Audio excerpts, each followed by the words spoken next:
nínú gbogbo ibi tí ẹgbà wa hadith yìí ti wá kò sí Yahya ibnu Ya'la al-Muharibi tí Ibn Hajar al-Asqalani sọ pé ń bẹ bí ẹgbà wa hadith yìí kò sínú isnad gbogbo ẹgbà wa tó wá. Àmọ́ kí ló ṣẹlẹ̀ tí Ibn Hajar fi sọ pé Yahya ibnu Ya'la al-Muharibi ń bẹ bí isnad rẹ̀ tó fi sọ pé kò fẹsẹ̀ ńlẹ̀. Ibn Hajar lérò pé Yahya ibnu Ya'la al-Aslami tí ń bẹ nínú ẹgbà wa ti Mustadrakul Hakim yìí ó lérò ipò òun ni Yahya ibnu Ya'la al-Muharibi. So mo tún sọ nínú gbogbo riwaya tó wá lórí hadithu yìí pé man yurid an yahya hayati wa yamuta mawti wa yaskuna jannata al-khuld àbí nínú lábùdó mi pé wa yaskuna jannata 'adnin gharasaha rabbi nínú gbogbo ẹgbà wa tó wá pátápátá kò sí Yahya ibnu Ya'la al-Muharibi bẹ́ẹ̀. Àmọ́ torí jíjọ tí orúkọ Yahya ibnu Ya'la al-Aslami àti Yahya ibnu Ya'la al-Muharibi jíjọ tó kọ wọ́n jọra wọn. Ibn Hajar lérò yìí pé Yahya ibnu Ya'la al-Aslami yẹn ni. Alákọ̀ọ́kọ́ ni pé hadisi yẹn afáàtọ́lẹ́ ò bá gbé narration rẹ̀ wá fún wa. Àwọn tí wọ́n narrate hadisi ká wù wọ́n bóyá Ya'la wà ń bẹ al-Muharibi àbí òsè ń bẹ nítorí ẹ̀kọ́ ọkọ̀ sínú. Ẹ̀yẹ wá wo jẹ́ni hadisi yìí o. Àyà ó wà ń bẹ àbí òsè ń bẹ hadisi náà ni mò ń bí ní ìsìn máa rí ní ìsìn. Tọ́ ẹ wá máa gbọ́ hadisi náà. Ẹ máa gbọ́ hadisi náà o. Àwọn tí wọ́n gbà wá ní kẹ wá wo kọ̀ọ̀n sọ wà ń bẹ àbí òsè ń bẹ. Nítorí pé àwa mú irú àfa jáde. Inú Nasu Tabarani àtàwọn nususu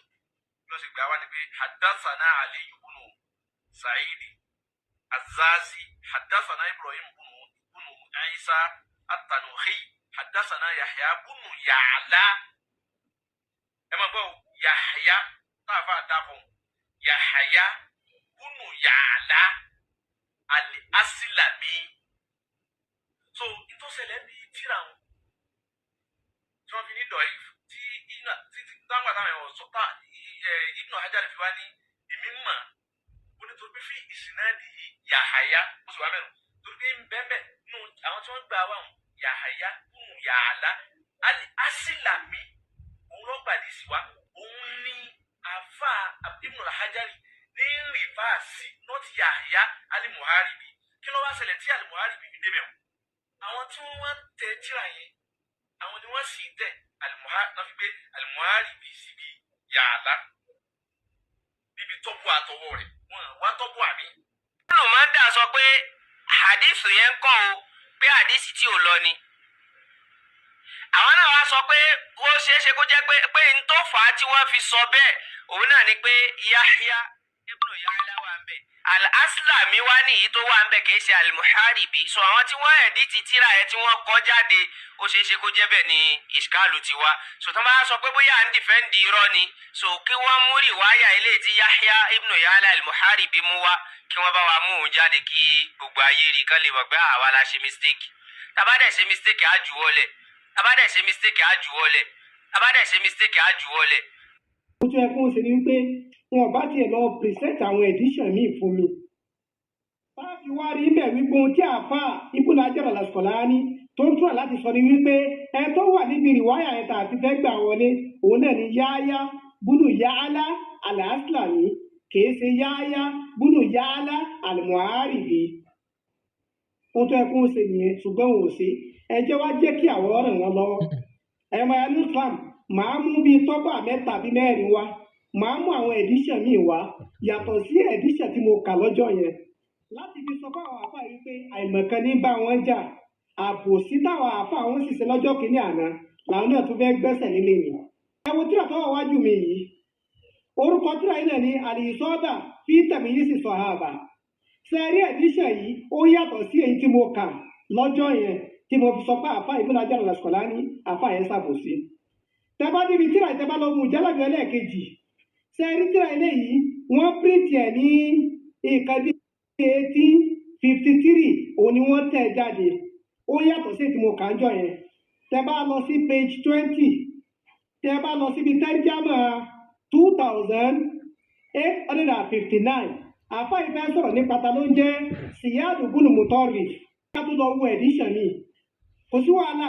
tẹ́ ẹ̀ bá ráyè láti wá tíra yẹn síta ní ọba yìí wá síta ẹ jẹ́ ká tó wo tíra tó wà wájú mi yìí ìsọ̀ọ̀bà fi tamyizi sahaba tí àfa Ibn Hajar al-Asqalani yẹn náà ni àwọn tí wọ́n píríntì eléyìí síta àwọn náà ni al-Maktabatul Asiriyya Beirut Lubnan ni wọ́n ti píríntì síta tí ẹ bá lọ wo page 506 tí ẹ bá lọ wo tẹ́rìjámà 2923 wọ́n fẹ́ sọ̀rọ̀ lórí Ziyad bunu Mutarrif níbòmí ẹ wo tíra yìí tíra al-Isaba náà ni fi tamyizi sahaba ẹ tó síta kékeré ní tọ́ha Muhammad àwọn Maktabatu Ibn Taymiyyah àwọn ni ó gbé jáde ní ilẹ̀ Misra ní Qaira ibẹ̀ ni wọ́n ti tẹ̀ jáde tí ẹ bá lọ wo júùsù ẹlẹ́ẹ̀kẹrin tí ẹ bá lọ wo page 35 tí ẹ bá lọ wo tẹ́rìjámà 2859 wọ́n fẹ́ sọ̀rọ̀ ní kata ló jẹ́ Ziyad bunu Mutarrif mélòó ó di mẹ́rin àbí mẹ́ta ẹ dákun sí gbogbo àwọn ẹ̀díṣẹ̀ yìí ni wọ́n á ṣe mistake àfa Kamil Ladabi Ibn al-Asari aláríbi Ahmad Yusuf Yalmayi tí gbogbo àwọn ẹ̀díṣẹ̀ yìí pátá gbogbo ni wọ́n á ṣe mistake àwárí ọ̀kan nínú wọn kó sọ wípé ohun tí àfa Ibn Hajar al-Asqalani sọ ni wípé Yahya bunu Ya'la al-Aslami ibẹ̀ lẹ́sìn rí pé àwọn àfa yìí kan di ìsìnkú ara wọn ni wàhálà ẹ̀ lè di ìsìnkú àwọn ẹ̀yà nínú Islam ẹ̀ sì lè pa òtítọ́ mọ́ òtítọ́ ti hàn ẹ̀ kàn ń dara yín láàmú ni wallahi ẹ̀díṣẹ́ mi là kàyó àfa yìí ni ẹ tó wà ní àdìsí tàbí nígbà àdìsí wọlé níta ni Yahya bunu Ya'la al-Muharibi tàmọ́ kò parí síbẹ̀ o ẹ jẹ́ tó fún ní ẹ̀díṣẹ́ mi ẹ wo tíra tó wájú mi orúkọ tíra yìí ní al-Isaba fi tamyizi sahaba àwọn tó síta kékeré ibẹ̀ wọ mẹ́wàá wọ́n pọ̀ ni àwọn tó píríntì eléyìí síta ni àwọn Darul Kutubi al-Ilmiyya Beirut Lubnan ni wọ́n ti píríntì síta tí ẹ bá lọ júùsù ẹlẹ́ẹ̀kejì tí ẹ bá lọ wo page 485 tí ẹ bá lọ wo tẹ́rìjámà 2872 wọ́n fẹ́ sọ̀rọ̀ lórí Ziyad bunu Mutarrif ẹ̀díṣẹ̀ mélòó mo ti kó wáyé wallahi bí ṣe wá máa kó àwọn ẹ̀díṣẹ̀ wá nìyẹn àwọn tọ́gbà bí ṣe máa kó wọn wá nìyẹn gbogbo ọpátá ohun tí ó sọ ni wípé ohun tí àfa Ibn Hajar al-Asqalani sọ ni wípé ẹni tí ò ní jẹ́ ká gba àdìsí wọlé nípa wípé tí ọmọ jẹ kọ̀ ní ìfàlẹ́yà nẹ́bì òun náà ni Imam Ali àtàwọn ará ní Imam Ali ẹnìkan bẹ́ẹ̀ ó tọ̀ ọ́n náà sì níta ni Yahya bunu Ya'la al-Muharibi ohun tó wà ní tíra nìyẹn wọ́n ẹ̀ tẹ̀ wọ́n á parọ́ máa tí wọ́n ẹ̀ bí ti tíra wọ́n ẹ̀ fa Ibn Hajar al-Asqalani dárúkọ Ibn Jarir ìyẹn àfa At-Tabari wọ́n ẹ̀ jẹ́ ká padà sínú tíra àfa Ibn Jarir At-Tabari ká lọ wo ìjẹ́rìí wáyé arákùnrin yìí tá a mọ̀ sí Ziyad bunu Mutarrif ìjọwọ́ àlùtíra àfa Ibn Jarir At-Tabari ìjọwọ́ àbí àbí òsì ń bẹ̀ that is not yìí àṣírí tí wọ́n fẹ́ káwọn èèyàn mọ̀ làwọn tú síta yìí láti fi sọ fáwọn ọmọ ẹ̀yà nínú Islam wípé wallahi ẹ jẹ́ ká fura sí Islam tá a ṣe kọ́mọ́jà bẹ́ẹ̀ wípé bóyá fake Islam là ń ṣe àwọn afá yìí ṣe àbòsí fún wa wallahi wọ́n ṣe àbòsí fún àwọn ará ilé Ànábì ẹ jẹ́ ká padà sínú tíra Ibn Jarir At-Tabari ká lọ wo rìwáyà yìí ẹwà ya nínú Islam ẹwọ tíra tó wà wájú mi yìí orúkọ tíra yìí ni Tàríkù Tabari ẹ̀ta ló ní tíra yẹn tó ní tíra yẹn ni Abu Ja'far Muhammad bunu Jarir At-Tabari al-Mutawaffa salasumia wa ashara afa ìfà ilẹ̀ ní 310 lẹ́yìn tíra Ànábì wa Muhammad tábàlù júùsù ẹlẹ́ẹ̀kọkànlá ẹ tó sì tàkìkìrẹ ní Muhammad Abul Fadli Ibrahim tẹ́bádínú tíra yìí ó yẹ lọ sí page 589 tẹ́bádín 589 tẹ́bádín second to the last paragraph ẹ̀rí pé o ti ọkọ̀ ń bẹ̀ ní wípé Ziyad bunu Mutarrif